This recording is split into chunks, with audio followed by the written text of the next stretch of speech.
Okay, dear students, so we are going to start this very interesting and important chapter that is called metals and non-metals.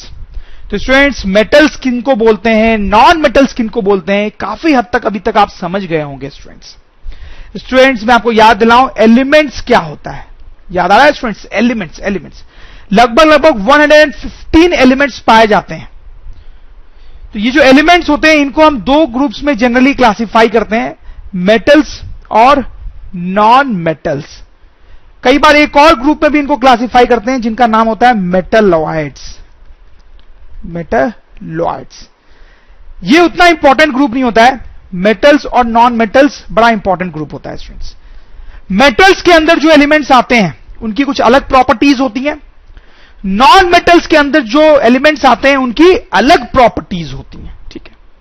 और actually metalloids के अंदर जो elements आते हैं उनकी कुछ प्रॉपर्टीज मेटल्स जैसी होती हैं और कुछ प्रॉपर्टीज नॉन मेटल जैसी होती हैं. समझ रहा है मेरी बात? जो 115 एलिमेंट्स हैं उनको तीन कैटेगरीज में डिवाइड किया जाता है, metals, non metals and metalloids. तो मेटल के अंदर जो एलिमेंट्स आते हैं उनकी अलग प्रॉपर्टीज होती है. क्या प्रॉपर्टीज होती है वही पढ़ना इस चैप्टर में हमारा एम है. नॉन मेटल्स के अंदर जो एलिमेंट्स आते हैं उनकी अलग प्रॉपर्टीज होती है. क्या प्रॉपर्टीज होती है वही पढ़ना हमारा एम है. और मेटलॉइड्स भी एक ग्रुप होता है जिसमें कुछ एलिमेंट्स आते हैं. उनमें इस ग्रुप में हम उन एलिमेंट्स को रखते हैं जिनकी कुछ प्रॉपर्टीज मेटल से मिलती हैं और कुछ नॉन मेटल से मिलती हैं. तो आप समझ सकते हो कुछ प्रॉपर्टीज इससे मिल रही है कुछ इससे मिल रही है, तो इसमें रखना भी सही नहीं होगा, उनको इसमें रखना भी सही नहीं होगा, इसलिए उनके लिए एक अलग ग्रुप बना देते हैं मेटलॉइड्स. हालांकि स्टूडेंट्स इस चैप्टर में हम मेटल्स और नॉन मेटल्स पे ही ज्यादा फोकस कर रहे होंगे, उनकी प्रॉपर्टीज को स्टडी कर रहे होंगे स्टूडेंट्स. अच्छा स्टूडेंट्स मैं आपको बताऊं कि ये 115 एलिमेंट्स जो होते हैं उनमें से लगभग 22 एलिमेंट्स नॉन मेटल्स होते हैं और बाकी ज्यादातर मेटल्स होते हैं. ऑब्वियसली कुछ मेटलॉइड्स भी होते हैं. ठीक है. मेटल्स बहुत ज्यादा होते हैं. 115 एलिमेंट्स में ज्यादातर एलिमेंट्स जो है वो क्या है स्टूडेंट्स? मेटल्स हैं. ठीक है. आप देख सकते हो नॉन मेटल्स ओनली 22 हैं, ओनली 22. ठीक. लेकिन स्टूडेंट्स आप ये ना सोचिए कि नॉन मेटल्स 22 ही होते हैं तो वो इंपॉर्टेंट नहीं है, वो भी बहुत इंपॉर्टेंट होते हैं, बहुत इंपॉर्टेंट है. चलिए सबसे पहले तो कुछ एग्जांपल्स देखते हैं मेटल्स और नॉन मेटल्स के. आपको पता भी होगा, देखो इन फोटोग्राफ्स पे आप फोकस करें. आयरन नेल, ये जो नेल बनती है वो आयरन की बनती है. आयरन एक एलिमेंट है जो कि एक्चुअली मेटल है. ये इलेक्ट्रिसिटी वायर्स है कॉपर के बने होते हैं, कॉपर इज ऑल्सो है मेटल. ज्वेलरी है गोल्ड की, गोल्ड इज मेटल. सिल्वर के कॉइन्स है, सिल्वर इज मेटल. अल्युमिनियम की चेयर है, अल्युमिनियम इज मेटल. थर्मोमीटर के अंदर मरकरी होता है students, mercury is a metal. इस इल पर्सन को ऑक्सीजन सप्लाई किया जा रहा है, ऑक्सीजन एक एलिमेंट है but it is non metal. ये कार्बन है स्टूडेंट्स, ये जो लीड होती है पेंसिल की वो कार्बन की बनी होती है. Carbon is a very important non metal. ये देखिए student of sulphur is a very important non metal. Egg जो होता है उसके अंदर येलो पार्ट होता है स्टूडेंट्स, उसमें सल्फर बहुत लार्ज अमाउंट में होता है. इस तरह की लाइटिंग्स आपने देखी होगी रात में रेस्टोरेंट्स के बाहर, उनके अंदर नियॉन गैस होती है. ये ट्यूब्स होती हैं, ट्यूब्स, उसके अंदर एक गैस होती है जिसका नाम होता है neon is an example of non metal. Students ये एक नॉन मेटल है जिसका नाम है फॉस्फोरस. ये डे टू डे लाइफ में थोड़ा कम देखने को अपने मिलता है. ऐसे बहुत सारे एग्जांपल्स है स्टूडेंट्स मेटल्स और नॉन मेटल्स के. अब जैसे स्टूडेंट मैं आपको बताया था कि नॉन मेटल्स कम नंबर में पाए जाते हैं, 22 ही है, तो इसका मतलब ये नहीं है कि ये इंपॉर्टेंट नहीं है. जैसे कि ऑक्सीजन स्टूडेंट्स, ऑक्सीजन एक नॉन मेटल है, पर ये कितना इंपॉर्टेंट है, इसके बिना तो हम जी नहीं सकते स्टूडेंट्स. कार्बन एक नॉन मेटल है, बहुत इंपॉर्टेंट है. लेकिन जितने भी एनिमल्स और प्लांट्स होते हैं उनकी बॉडीज में कार्बन बहुत लार्ज अमाउंट में प्रेजेंट होता है. इनफैक्ट हमारी बॉडी में भी कार्बन बहुत लार्ज अमाउंट में प्रेजेंट होता है स्टूडेंट्स. ठीक है. तो स्टूडेंट्स इस चैप्टर में हम मेटल्स और नॉन मेटल्स के बारे में डिटेल में पढ़ेंगे. तो let's start. Physical properties of metals and non metals. तो स्टूडेंट्स देखो, जब हम प्रॉपर्टीज की बात करते हैं तो दो तरीके की प्रॉपर्टीज की बात करते हैं, एक फिजिकल प्रॉपर्टीज और एक केमिकल प्रॉपर्टीज. क्या अंतर होता है दोनों में अभी तक आप समझ गए होंगे. केमिकल प्रॉपर्टीज हम किसी सब्सटेंस की देखते हैं तो हम ये देखते हैं कि वो सब्सटेंस कैसे केमिकल रिएक्शंस करता है, किन सब्सटेंसेस के साथ वो केमिकली रिएक्ट करता है, किन सब्सटेंसेस के साथ वो रिएक्ट नहीं करता है, और रिएक्ट करता है तो रिएक्शन के बाद क्या बनता है. ये सारी चीजें हम पढ़ते हैं केमिकल प्रॉपर्टीज में. फिजिकल प्रॉपर्टीज में क्या पढ़ा जाता है?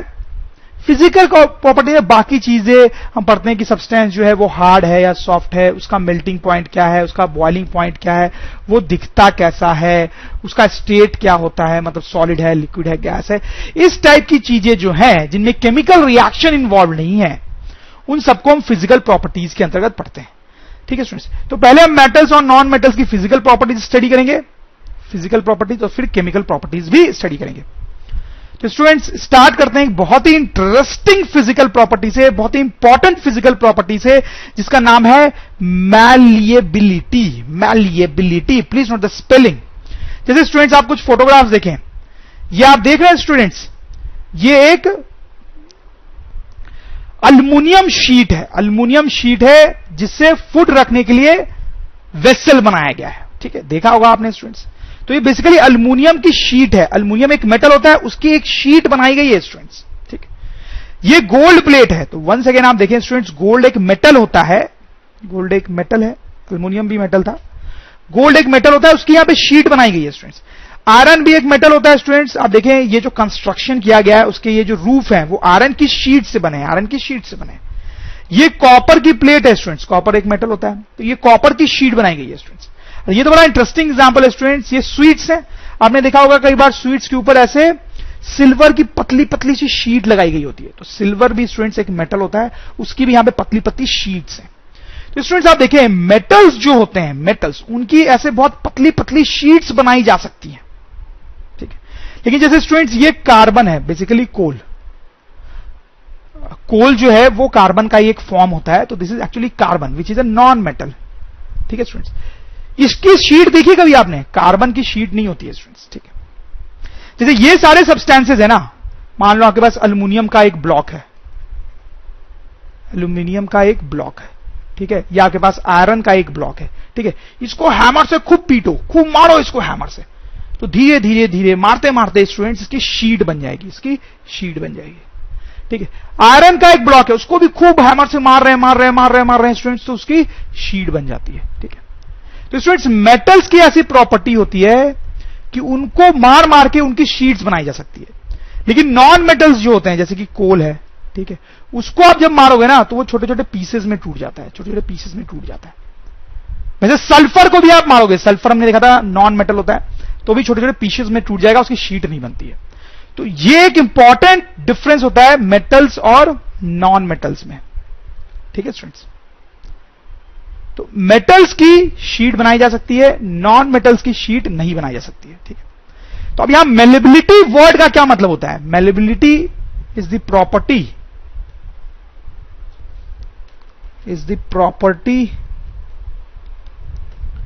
of a substance due to which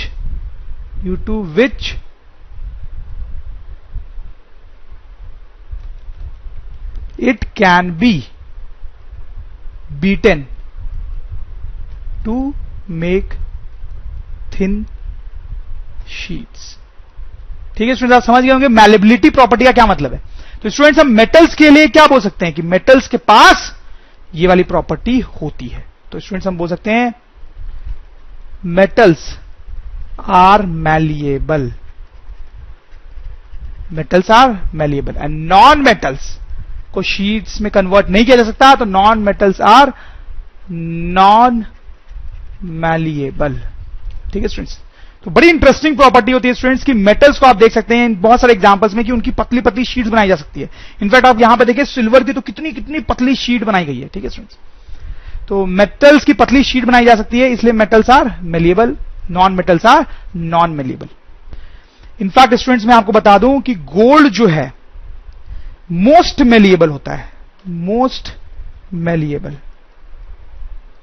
मतलब मेटल्स की पतली पतली शीट बनाई जा सकती है, ठीक है, लेकिन गोल्ड की तो बहुत ही पतली शीट बनाई जा सकती है। मतलब अगर आपको सबसे पतली शीट चाहिए दुनिया की, तो आप किस चीज की बनाओगे? गोल्ड के। Gold is most malleable. फिर जो सिल्वर होता है वो भी काफी मेलिएबल होता है, गोल्ड से थोड़ा सा कम होता है, बट फिर भी बहुत ज्यादा मेलिएबल होता है स्टूडेंट्स। ठीक है, चलो स्टूडेंट्स, अब मेलिएबिलिटी से मिलती जुलती एक और प्रॉपर्टी हम देखेंगे जिसको बोलते हैं डक्टिलिटी। डक्टिलिटी, जैसे स्टूडेंट्स आप देखो ये गोल्ड की चेन है, वायर है, आप ऐसे सोचो वायर है, चेन है तो वायर ही है। ये आयरन का वायर है, ठीक है, यहां पर देखिए आप कॉपर के पतले पतले वायर्स हैं, तो ये सब फिर से मेटल्स हैं स्टूडेंट्स। आप देखें gold is a metal, iron is a metal, copper is a metal. Students क्या होता है, वंस अगेन मेटल्स के पतले पतले वायर्स बनाए जा सकते हैं, लेकिन नॉन मेटल्स के पतले पतले वायर्स हम बनाने की कोशिश करेंगे तो वो टूट जाते हैं। ठीक है, तो ये जो प्रॉपर्टी है पतले वायर्स बन जाने की, उसको बोलते हैं डक्टिलिटी। तो हम लिख सकते हैं ductility is the property of a substance by which it can be drawn into thin wires, in thin wires। ठीक है, जैसे मान लो ये आयरन है स्टूडेंट्स, ठीक है, तो इसको आप खींचोगे ना दोनों साइड से, दोनों साइड से खूब खींचोगे खूब खींचोगे खूब खींचोगे, तो धीरे धीरे उसके पतले वायर्स बन जाएंगे, पतले वायर्स बन जाएंगे। ठीक है, ठीक है स्टूडेंट्स। लेकिन जैसे मान लो कोल है, ठीक है स्टूडेंट्स, कोल, उसको अगर आप ज्यादा खींचोगे ना तो पतले वायर्स नहीं बनेंगे, बीच से टूट जाएगा, बीच से टूट जाएगा, टूट जाएगा, तो हम बोलेंगे कोल इज ब्रिटल। ठीक है स्टूडेंट्स। जैसे सल्फर है, तो सल्फर स्टूडेंट्स नॉन मेटल होता है, इसको ज्यादा खींचेंगे ना स्टूडेंट्स तो इसी कोई वायर नहीं बनेगी, बीच से टूट जाएगा, तो हम बोलेंगे दिस इज ब्रिटल। ठीक है स्टूडेंट्स। अल्युमिनियम है, इसको बहुत खींचेंगे दोनों साइड से तो ये वायर में कन्वर्ट हो जाएगा, क्योंकि ये मेटल है स्टूडेंट्स। ठीक है, तो स्टूडेंट्स हम बोलेंगे मेटल्स आर डक्टाइल, डक्टाइल। ठीक है, एंड नॉन मेटल्स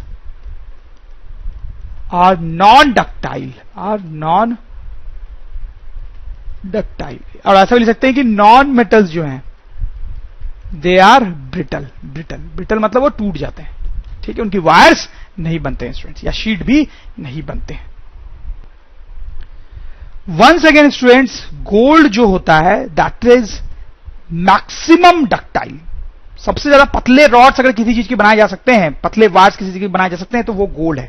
तो लिख सकते हैं हम गोल्ड मैक्सिमम डक्टाइल। ठीक है, उसके बाद स्टूडेंट्स सिल्वर जो है, कॉपर, एल्यूमिनियम, आयरन, ये सब भी बहुत ज्यादा डक्टाइल होते हैं, ये मेटल्स भी बहुत ज्यादा डक्टाइल होते हैं, हालांकि गोल्ड सबसे ज्यादा होता है, और बाकी मेटल्स जो होते हैं वो इन सबसे थोड़े कम डक्टाइल होते हैं। Okay students. तो स्टूडेंट अब नेक्स्ट इंपॉर्टेंट जो प्रॉपर्टी हम देखना चाहते हैं मेटल्स और नॉन मेटल्स की, that is conduction of heat, conduction of heat. जैसे स्टूडेंट्स उसके लिए हम ये एक्सपेरिमेंटल सेटअप कर सकते हैं। ठीक है, आप देखो ये हमने एक अल्युमिनियम की रॉड ली, ग्रे रंग की जो रॉड आपको दिखाई दे रही है दैट इज अल्युमिनियम रॉड, मतलब एक मेटल की रॉड ली है। आप चाहे तो कॉपर की रॉड भी ले सकते थे, आप चाहते तो आयरन की रॉड भी ले सकते थे। ठीक है, किसी मेटल की रॉड आप ले सकते थे स्टूडेंट्स। ठीक है, यहां पे एक बर्नर है जिससे हम इसको हीट करेंगे, ऑब्वियसली ये क्लैंप है जो रॉड को अपने पोजीशन में रखेगा। And the most important thing students, यहां पे कुछ नेल्स हमने लगाए हैं रॉड के साथ, वैक्स के हेल्प से इन नेल्स को यहां पे चिपकाया गया है, वैक्स के हेल्प से, वैक्स के हेल्प से। ठीक है स्टूडेंट्स। अब देखो जब आप बर्नर से रॉड को यहां पर हीट करोगे ना स्टूडेंट्स, तो ये वाला जो पोर्शन है वो गर्म हो जाएगा, क्योंकि इस पोर्शन को आप हीट कर रहे हो, कोई डाउट की बात नहीं है। लेकिन स्टूडेंट्स थोड़ी देर बाद आप देखोगे कि यहां पर ये जो वैक्स होगा नेल के साथ वो मेल्ट होने लगेगा, और ये जो नेल है वो नीचे गिर जाएगा थोड़ी देर बाद। फिर थोड़ी देर और आप वेट करोगे तो यहां का जो वैक्स है वो भी मेल्ट होने लगेगा और नेल जो है नीचे गिर जाएगा। और थोड़ी देर आप वेट करोगे तो यहां पर जो वैक्स है वो भी मेल्ट होगा और ये नेल भी नीचे की तरफ गिरेगा स्टूडेंट्स। ठीक है, तो ये जो ऑब्जर्वेशन है उससे हमें क्या पता चल रहा है स्टूडेंट्स, पहले ये वैक्स मेल्ट हुआ, मतलब यहां पर हीटेड हुआ रॉड, जरूर यहां पे रॉड जो है वो हीटेड हुआ है। ठीक है, फिर यहां का वैक्स मेल्ट हुआ, मतलब यहां पर रॉड जो है वो गर्म हुआ है। फिर यहां का वैक्स मेल्ट हुआ, मतलब रॉड जो है यहां पर हीटेड हुआ है। तो क्या चल रहा है, रॉड को तो हम यहां पर हीट कर रहे हैं, तो फिर वो इस पोर्शन में गर्म कैसे हो रहा है, that is by conduction of heat, that is by conduction of heat. ठीक है, रॉड को हम हीट जरूर कर रहे हैं यहां पर, लेकिन वो हीट जो है वो कंडक्ट की जा रही है, ट्रांसफर हो रही है ऐसे। ठीक है, हम यहां पर गर्म कर रहे हैं लेकिन ये वाला पोर्शन भी गर्म हो रहा है, हीट जो है वो इधर की तरफ फ्लो कर रही है, ट्रांसफर हो रही है, तो हीट इधर की तरफ जाती है, इधर की तरफ जाती है, जब यहां तक हीट पहुंच जाती है तो ये वैक्स मेल्ट होता है, फिर हीट और आगे जाती है, यहां तक पहुंच जाती है तो ये वैक्स मेल्ट होता है, फिर हीट और आगे जाती है, यहां तक पहुंच जाती है तो ये वैक्स भी मेल्ट होता है। This is called conduction of heat. तो मेटल का कोई रॉड अगर आप लोगे और उसके एक एंड को आप हीट करोगे तो हीट जो है वो कंडक्ट होगी, हीट जो है वो कंडक्ट होगी, दूसरे एंड तक भी हीट पहुंच जाएगी। ठीक है स्टूडेंट्स, तो स्टूडेंट्स हम लिख सकते हैं metals are good conductors of heat, good conductors of heat, metals are good conductors of heat, but non metals are bad conductors of heat, bad conductors of heat. Non metals जो होते हैं वो heat को conduct नहीं करते हैं students. For example यहां पर आप कार्बन का एक रॉड अगर लगा दो, या स्टूडेंट सल्फर का, फास्फोरस का एक रॉड टाइप ऐसे बना के अगर हम लगा दें और इस एंड पे अगर हम हीट कर रहे हैं तो यहां के जो वैक्सेस है वो मेल्ट नहीं होंगे स्टूडेंट्स। ठीक है, metals are good conductors of heat, non metals are bad conductors of heat. जैसे उसका एक एप्लीकेशन मैं आपको बताऊं स्टूडेंट्स, यूटेंसिल्स जो होते हैं आपने देखोगे यूटेंसिल्स का ये जो बॉटम सरफेस होता है वो मेटल का बना होता है। ठीक है, मेटल का बना होता है। क्यों मेटल का बना होता है स्टूडेंट्स? क्योंकि नीचे से आप इसको हीट करोगे, ठीक है, बर्नर के ऊपर रख के, फायर के ऊपर रख के आप इसको हीट करोगे, ऊपर फूड होगा जिसको कुक करना है। ठीक है, तो ये जो पैन है that must conduct heat, that must conduct heat, तभी तो हीट नीचे से फूड तक जाएगी। ठीक है, तो वो हीट को कंडक्ट करे इसलिए उसको मेटल का बनाया जाता है स्टूडेंट्स। ठीक है, वैसे मैं आपको बता दूं कि ठीक है मेटल्स जो होते हैं वो गुड कंडक्टर्स होते हैं, लेकिन मेटल्स में भी सिल्वर जो होता है that is best conductor of heat, silver is best conductor of heat. ठीक है, सिल्वर जो है वो दुनिया का बेस्ट कंडक्टर ऑफ हीट है among all the metals.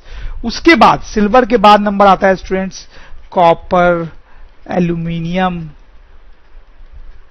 Iron, इन सब का। ठीक है, फिर बाकी मेटल्स जो होते हैं वो भी गुड कंडक्टर होते हैं। हालांकि स्टूडेंट्स लेड जो होता है, लेड इज अ मेटल, और मरकरी, ये दोनों भी मेटल्स ही हैं। ये दोनों अमॉन्ग ऑल द मेटल्स जितने भी मेटल्स होते हैं उनमें ये दोनों जो है वो सबसे कम हीट कंडक्ट करते हैं। ठीक है, among all the metals silver सबसे ज्यादा हीट कंडक्ट करता है, और ये दोनों जो है वो लिस्ट हीट कंडक्ट करते हैं, लिस्ट। ठीक है, उसमें भी मरकरी जो है वो सबसे कम हीट कंडक्ट करता है। तो अगर आपसे पूछा जाए कि what is the best conductor of heat, तो आप बोलोगे सिल्वर। ठीक है, और आपसे पूछा जाए कि ऐसे मेटल का नाम बताओ जो लिस्ट कंडक्टर ऑफ हीट है, तो आप बोलोगे मरकरी। ठीक है स्टूडेंट्स, तो स्टूडेंट्स अब हम बात करेंगे कंडक्शन ऑफ इलेक्ट्रिसिटी की। तो स्टूडेंट्स हमने देखा था कि मेटल्स जो है वो हीट को कंडक्ट करते हैं, मेटल्स जो होते हैं वो इलेक्ट्रिसिटी को भी कंडक्ट करते हैं। स्टूडेंट्स हम लिख सकते हैं metals are good conductors of electricity, and non metals are bad conductors of electricity. अब हम चाहें तो नॉन मेटल्स को हम इंसुलेटर्स भी बोल सकते हैं, इंसुलेटर्स।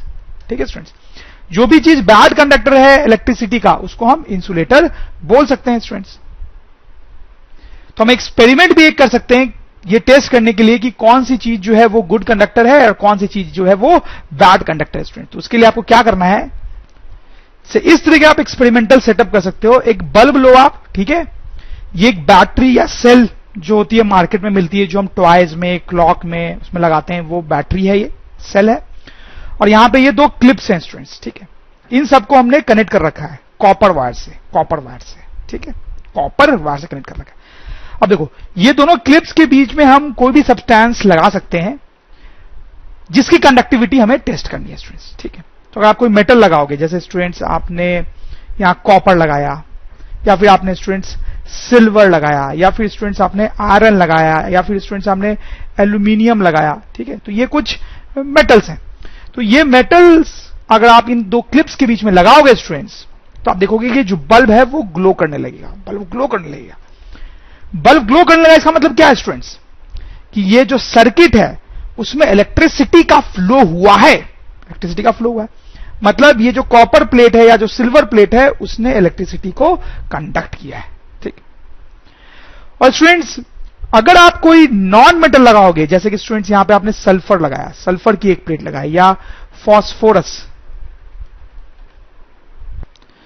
तो आप देखोगे स्टूडेंट्स जो बल्ब है वो ग्लो नहीं कर रहा है। ग्लो क्यों नहीं कर रहा है? क्योंकि इनके थ्रू इलेक्ट्रिसिटी का फ्लो नहीं हो पा रहा है। स्टूडेंट्स आप समझ रहे हो मेरी बात? ठीक। फिर स्टूडेंट्स आपने देखा होगा कि इलेक्ट्रिसिटी की जो वायर्स होती हैं वो कॉपर की बनी होती हैं। ठीक है। क्यों कॉपर की बनी होती है स्टूडेंट्स? क्योंकि कॉपर जो है गुड कंडक्टर ऑफ इलेक्ट्रिसिटी है। ठीक है। तो वो इलेक्ट्रिसिटी को कंडक्ट कर पाएगा। और आपने ये भी ध्यान दिया होगा कि वो एक प्लास्टिक टाइप की सी कवरिंग होती है। ठीक है। वो पीवीसी की कवरिंग होती है, पीवीसी, जिसका फुल फॉर्म होता है polyvinyl chloride, polyvinyl CH, polyvinyl chloride. इसकी कोटिंग इसलिए करते हैं स्टूडेंट्स क्योंकि ये एक इंसुलेटर होता है, इंसुलेटर। ठीक है। वो एक इंसुलेटर होता है। ठीक है। तो वो इलेक्ट्रिसिटी को बाहर नहीं आने देता है। तो जब हम वायर को पकड़ेंगे तो हमें शॉक नहीं लगेगा। ठीक है। तो PVC is used to coat electric wires so that we do not get shock on touching the wires, on touching wires। ठीक है। ठीक है। अगर ये कोटिंग नहीं होगी तो हम टच करेंगे तो डायरेक्टली कॉपर वायर को टच कर रहे होंगे जिसमें इलेक्ट्रिसिटी फ्लो कर रही होगी, तो इसको जब हम टच करेंगे तो हमें शॉक लग जाएगा। लेकिन ये इंसुलेटर की एक लेयर लगा दी जाती है, अब हम टच करेंगे तो इसको टच करेंगे। ठीक है। ये तो अंदर होगा ना कॉपर, उसको तो टच कर नहीं पाएंगे, इसको टच करेंगे, तो ये क्योंकि इलेक्ट्रिसिटी कंडक्ट नहीं कर रहा है तो हमें शॉक नहीं लगेगा स्टूडेंट्स। ठीक है। चलो स्टूडेंट्स एक दो चीजें मैं आपको और बताता हूं कि हमने देखा है कि जो मेटल्स हैं वो गुड कंडक्टर होते हैं। मेटल्स में भी सिल्वर जो है वो बेस्ट कंडक्टर होता है इलेक्ट्रिसिटी का, best conductor of electricity. Silver जो है वो बेस्ट कंडक्टर है इलेक्ट्रिसिटी का। उसके बाद कॉपर जो है that is second best, second best. ठीक है। बाकी जितने मेटल्स हैं उनका नंबर उसके बाद ही आता है। तो स्टूडेंट्स आप यहां पे सोच सकते हो कि जो इलेक्ट्रिसिटी की वायर्स होती है जो हमने यहां पर देखी, फिर वो हम कॉपर की क्यों बनाते हैं, सिल्वर की क्यों नहीं बनाते हैं? जब silver best conductor of electricity है, सबसे अच्छे से वही इलेक्ट्रिसिटी को कंडक्ट करता है, तो घरों में जो इलेक्ट्रिसिटी वायर यूज होता है उसमें कॉपर क्यों यूज करते हैं, सिल्वर यूज क्यों नहीं करते? तो स्टूडेंट्स उसका रीजन ये है कि सिल्वर जो होता है बहुत महंगा होता है, वेरी कॉस्टली, वेरी कॉस्टली। ठीक है। सिल्वर की तो ज्वेलरी वगैरह बनती है, बहुत कॉस्टली होती है, इसलिए स्टूडेंट्स सिल्वर का यूज नहीं करते हैं इलेक्ट्रिसिटी के वायर्स को बनाने के लिए, कॉपर का यूज करते हैं। एक और इंटरेस्टिंग बात है स्टूडेंट्स, यहां पे हमने पढ़ा कि नॉन मेटल जो है वो बैड कंडक्टर ऑफ इलेक्ट्रिसिटी है, बट यहां पर एक एक्सेप्शन है स्टूडेंट्स, एक एक्सेप्शन है, ग्रेफाइट।